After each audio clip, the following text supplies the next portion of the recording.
కానీ మిగతా సమాజం చూసుకుంటుంది కదా మంచిగా చెడ ఏం జరిగింది అన్నది. అవును అవును.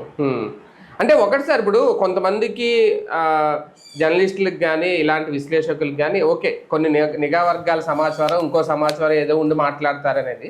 పవన్ కళ్యాణ్ గారు కూడా గతంలో ఉమెన్ ట్రాఫికింగ్ జరుగుతోంది ఆంధ్రప్రదేశ్లో, నాకు ఇంటెలిజెన్స్ నిఘా వర్గాల నుంచి తెలిసింది అనే మాట అప్పుడు ఆయన మాట్లాడారు, అప్పుడు వైసీపీ హయాంలో ఈయన ప్రచారంలో.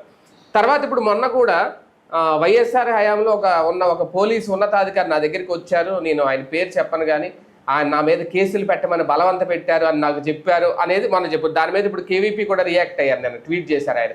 మరి ఇవన్నీ కూడా ఆయనకి వస్తున్న ఒక సమాచారాలే కావా, అది ఎంతవరకు అందులో కూడా ఈయన అపరిపక్వతే చూడాలా, అది ఏ ఉద్దేశంతో అలా మాట్లాడారు? నేను ఎప్పుడో చెప్పా కాకపోతే అపరిపక్వతని తెలివైన వ్యక్తిగా ఆయన చిత్రీకరించుకోగలుగుతారు.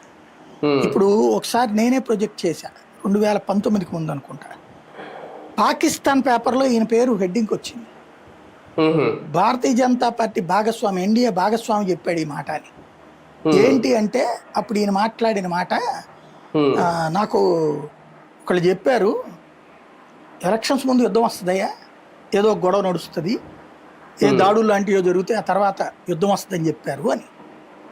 2019 ముందు 18లో విడిపోయిన తర్వాత ఏదప్పుడు మన సర్జికల్ స్ట్రైక్ జరిగినప్పుడు అప్పుడే నేను చెప్పా ఏంది మాట కరెక్టేనా